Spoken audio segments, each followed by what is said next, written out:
I don't know if absence really makes the heart grow fonder or not. But I do know that just having to miss one Lord's Day service like we did last week makes the next one today, this week, all the sweeter. It's good to see all of you back again. We always hate to have to cancel like we did last Sunday, but because of the weather, the snow, and the danger, it was best to do so. But it is so good to have that now behind us, and we'll see if for the rest of the season it's fully behind us or not.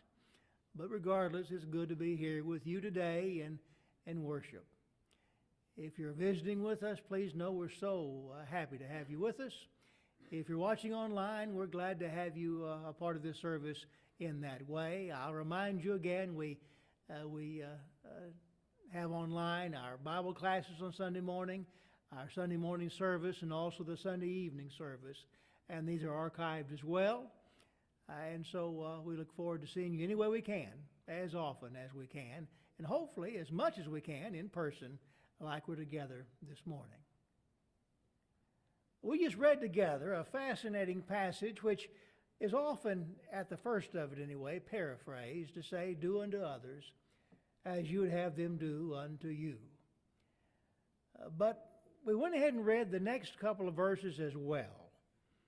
Matthew 7:12, which has what we've come to call the Golden Rule. And then the next two verses, 13 and 14, which talk of the narrow way and the wide way. And the reason for that is I think these are connected in ways we don't usually think of them being connected. When it comes to living a life by the principles of the Golden Rule, you'd have to admit this isn't the normal way most people conduct their business, conduct their lives. Most people aren't living by the Golden Rule. And that's obvious just by watching the news. It's obvious just by looking at your neighbor across the street. It's sometimes obvious just by looking in the mirror and seeing the way you're missing the mark of living by this wonderful rule of life we've come to call golden. And I realize that salvation is accompanied by this narrow way. And damnation has a wide gate, a broad way to it. But beyond salvation itself, there is a way, a philosophy of living, which also is described by this. Can you imagine what the world would be like today if everybody were all of a sudden living by this golden rule, doing for others what they would have done for them? Can you imagine the wars that would cease, the skirmishes that would stop, the arguments that would be over before they start, relationships that would be mended and healed and meshed together again, families that would be brought together from turmoil, friendships that would be regained and restored? Oh, what a wonderful world. Crime would be gone. Distrust would be removed from the earth. If everybody, all the billions of us, all of a sudden woke up this morning and we decided as a planet to live by the golden rule, we couldn't even imagine the paradise we would be living in. Of course, you know, and I know that's not the case. There are wars and rumors of wars circling our planet as we speak. There is division and distrust and disgust that seems to be crossing our nation. There is chaos that seems to envelop our very culture at present. There's so much division, so much hatred, so much violence. It seems as if the golden rule is a rule that's nice to think of and nice to imagine in our ideal fantasy world, but it's It's a world that really has escaped us at the moment, and for that matter, has always escaped mankind from the very beginning.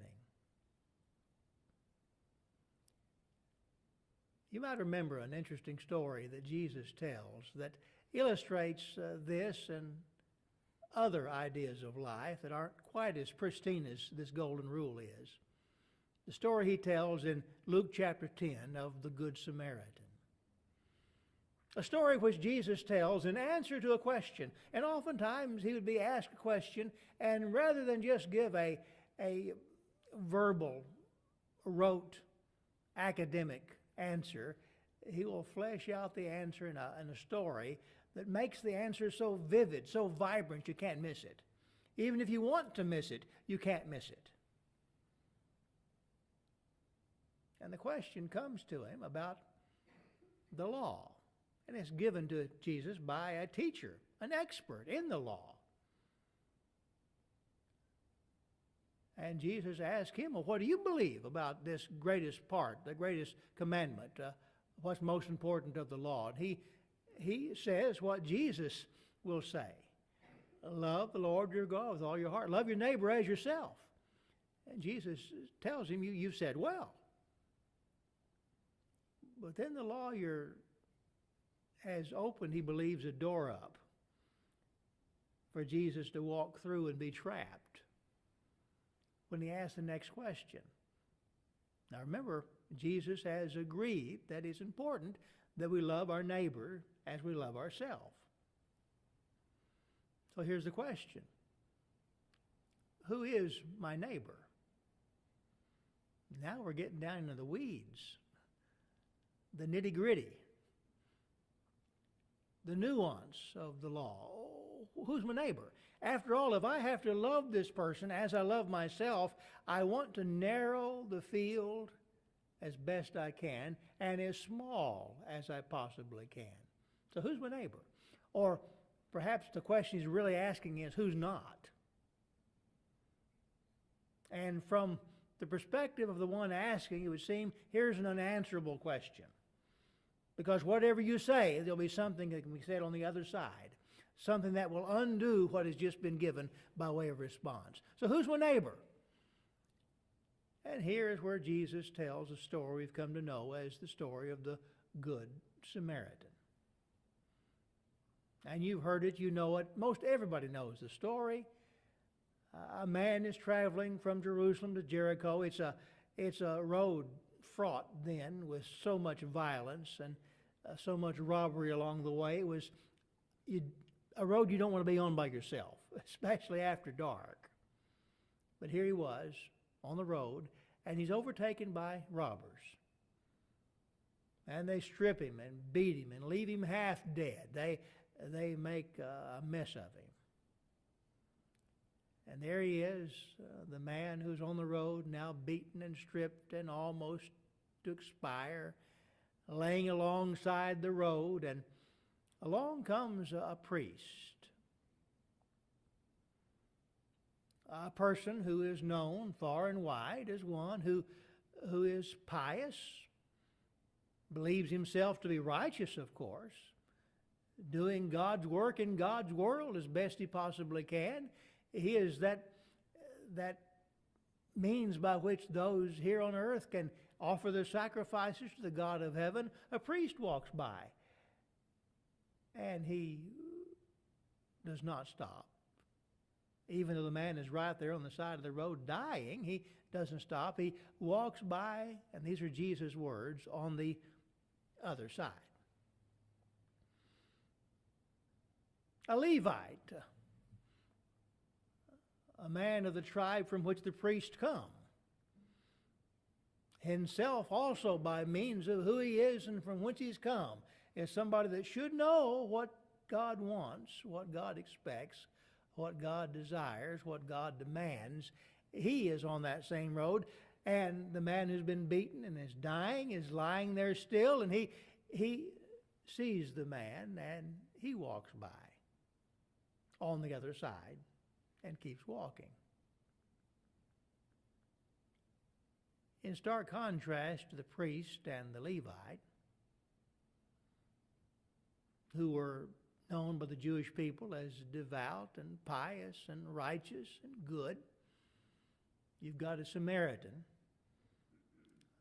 someone considered by most of the Jews, especially the elite among the Jews, as no more than a mongrel, a dog of a person, one not worthy of giving any affection towards or any good works in his direction to be offered.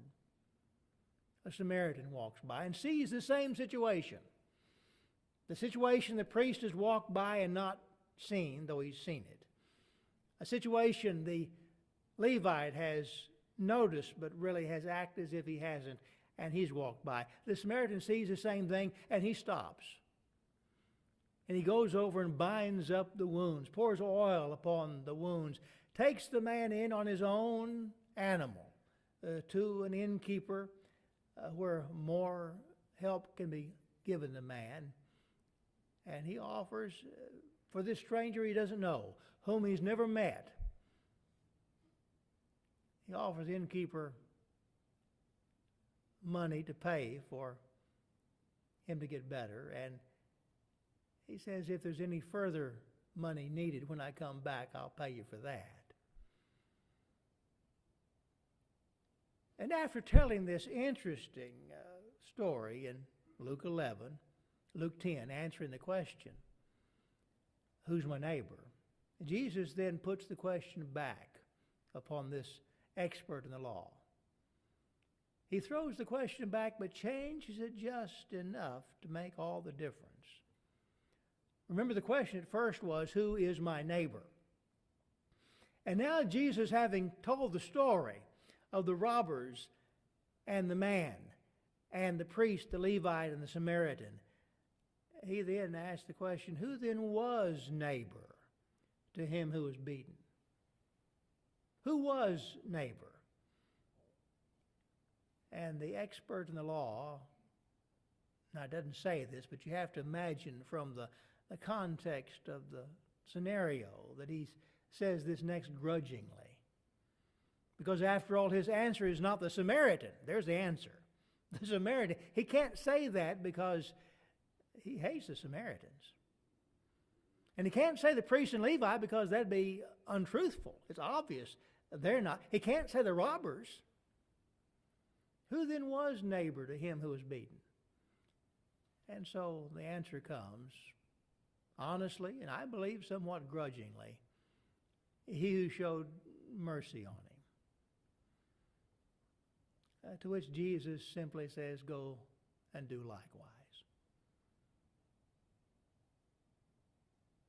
Now, we have no question from that story in answering a simple matter.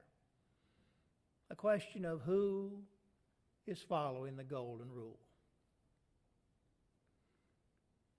It's not the thieves. It's not the priest, and it's not the Levite. Now, this next is not my idea. And where it started, I don't know. I've tried to investigate, and everybody I think started it was copying somebody else who started it before they did. But regardless of where the idea came from, the idea suggested that here in the story, you've got three different rules at play. You have what has been coined the iron rule. That's the rule of the thieves. You've got it, I want it, I'll take it because I'm more powerful. The iron rule. It's a selfish rule.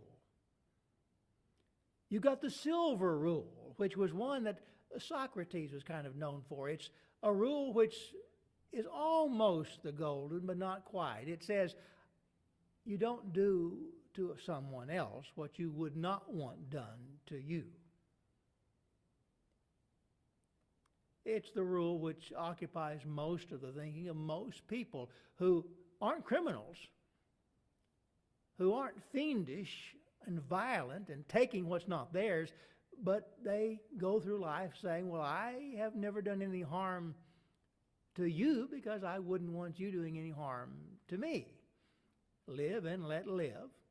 Stay in your own lane. You made your bed, now lay in it. You dug your hole, that's your problem to deal with. And then you have the golden rule we're talking about from Matthew 7. The golden rule that is so well exemplified by the behavior of this Samaritan we've come because of the story to call good.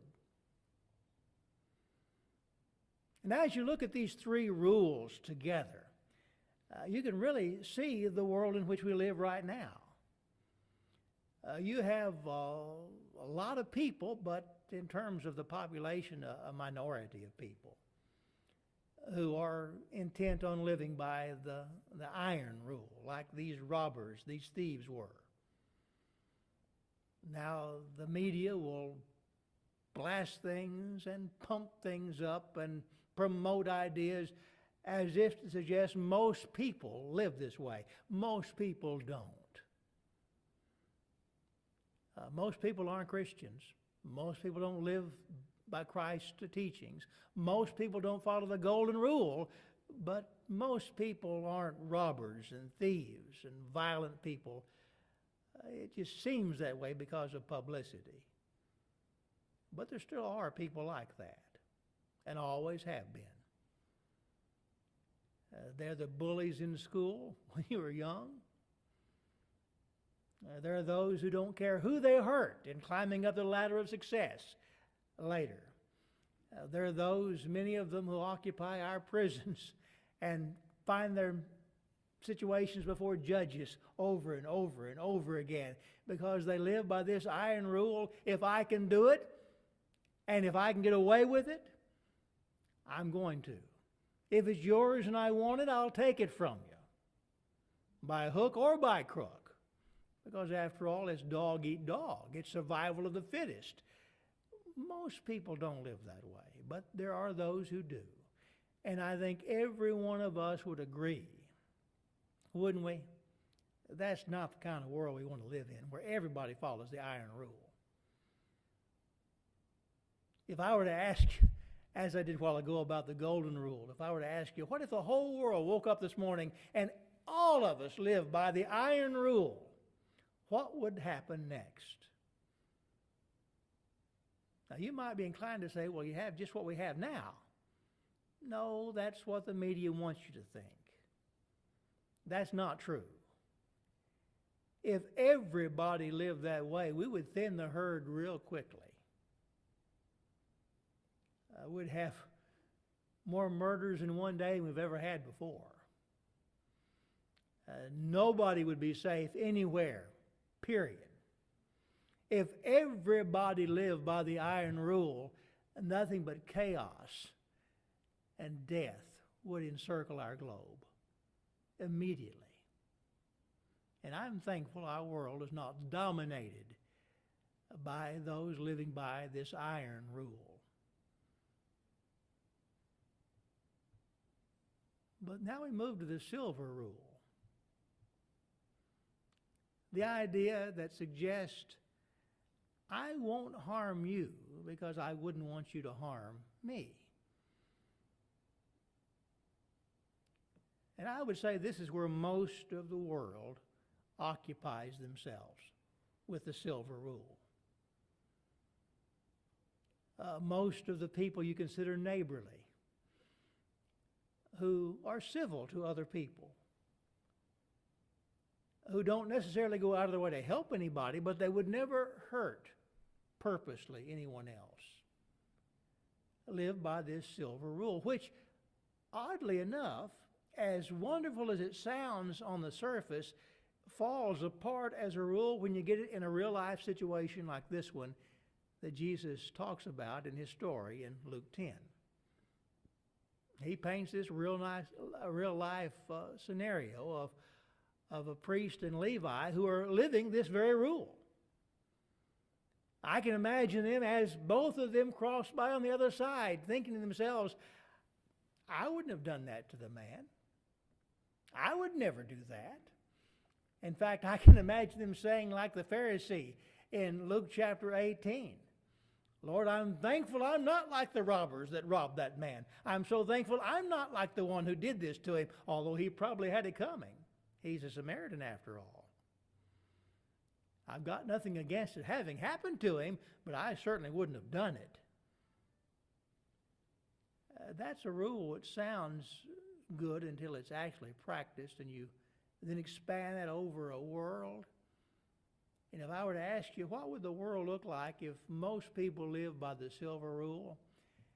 And you answered by saying, well, the world we live in, that's it. I'd have to agree with you then.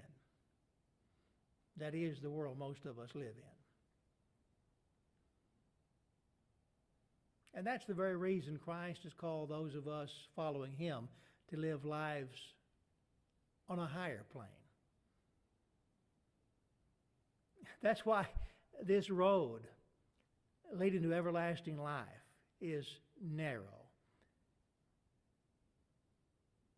Because most people will choose not to live this way. Most people see it enough just to leave people alone, not cause them harm, not do them violence, not take their stuff, not be dishonest against them. Most people see that as being a good neighbor and being enough. And Jesus says, no, that's not enough. That's not enough at all. If we're to be like God, who so loved us, he gave his Son. If we're to be like Christ, who went to the cross, enduring that cross and despising the shame for us. If we're to be like heaven, that emptied its best as price for our worst. If we're going to be like that, like Christ, we realize that's the only way God expects any of his people to live. But that's not the way the world has chosen to live.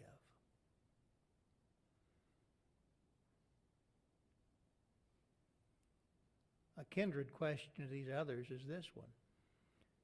Why does the church have so little impact on the world? You'd think it would, like in the past, turn the world upside down. You'd think it would, like in days past, go to town with evangelism and growth and explosive growth. Why is the world having so little impact?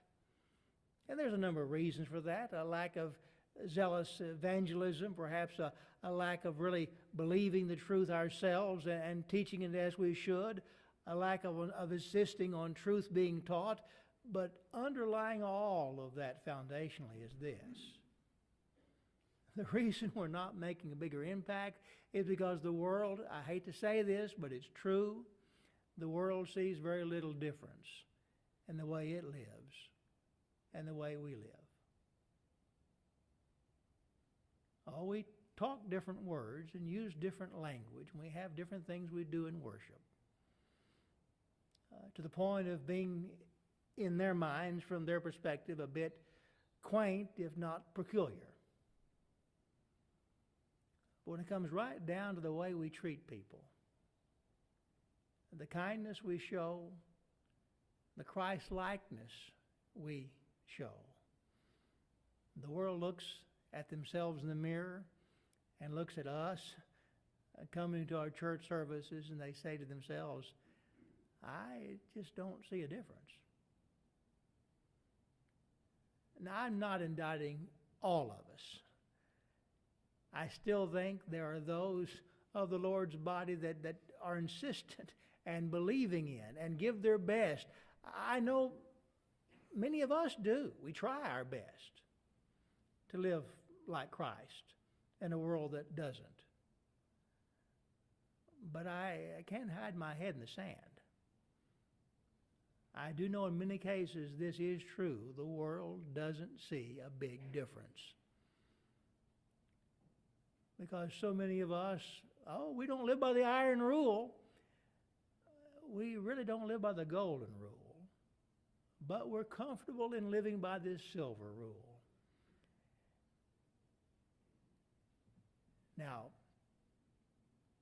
the difficulty comes here, where I'm going next. you put yourself smack dab in that story, it's easy to see the golden rule. It's easy to say, well, I would be like the Good Samaritan, and I believe most of us would, because it's an extreme example, an extreme case, an obvious distinction. But we live our lives every day with more nuances than that, where we have those that we should be helping, those we should be encouraging, those we should be adding and giving aid to, those we should be loving, those we should be serving, those we should be teaching, those we should be helping along the way of life that we see and we don't see. We notice, but we act like we don't notice, and we walk by on the other side. Now, I'm not saying we enable bad behavior. That's a different subject for a different time. I'm saying we do, as Christ's people, as God's people, as Christian people, live by this golden rule, which says, I'll treat others, those I know best and those I don't know at all, those who are in my family and those who are strangers to me, those who are my brethren, those who aren't. I'll treat them with the same kindness I expect them to treat me with. I'll do for them what I would have them do for me, what's best. I'll leave you with the words that Paul speaks in Romans 15 on the subject of brothers not getting along in matters of judgment, which some believe are matters of faith.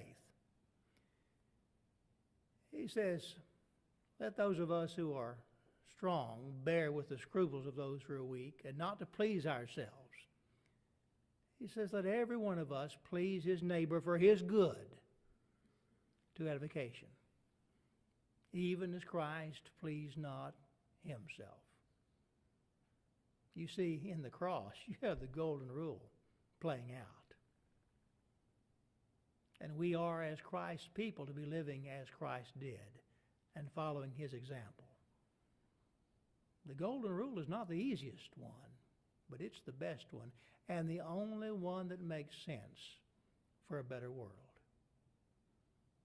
If you're with us this morning and outside of Christ, God gave himself in Christ for you. Have you come to him in gospel obedience? Or perhaps you've done that, but you've walked away and need to come back.